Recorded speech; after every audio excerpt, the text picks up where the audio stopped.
Elle ne souhaite pas se laisser faire sans rien dire.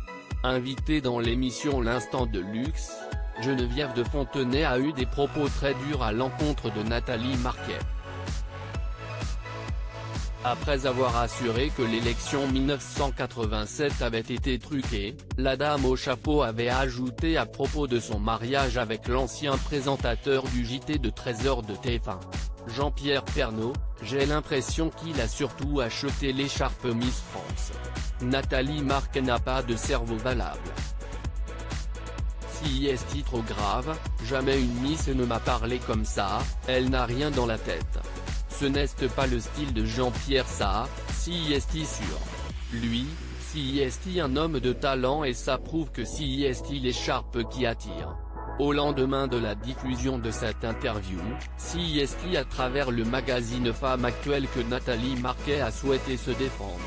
Évoquant son élection soi-disant truquée, elle a confié « Ça me fait trop rire, presque 35 ans après.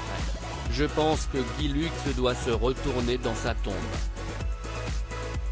Elle traite de menteur Guy Lux, Europe 1 et tous les Français qui ont voté pour moi. Il y avait quand même 42,2% de voix en ma faveur, sur les 10 finalistes. Ce qui fait quand même une grande majorité. Cash, l'épouse de Jean-Pierre Pernaut a ajouté, « Franchement, elle me fait pitié. J'ai mal au cœur pour elle, si est une femme qui doit se sentir bien seule.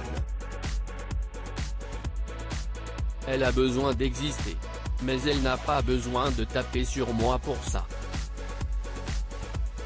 Ce qui est quand même bizarre, si est que ça arrive toujours environ 3 mois avant la nouvelle élection de Miss France.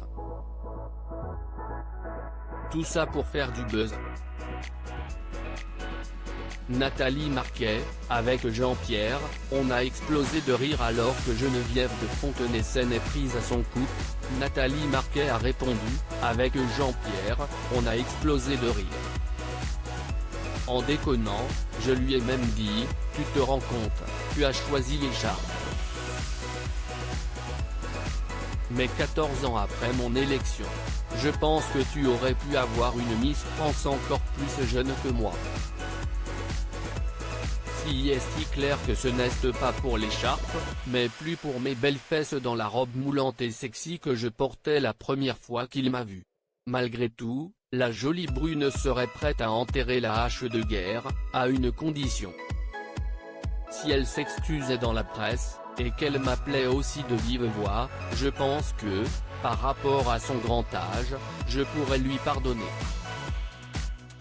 Je n'irai pas jusqu'à manger au restaurant avec elle, mais bon. Ça ne s'oublie pas comme ça, a-t-elle confié.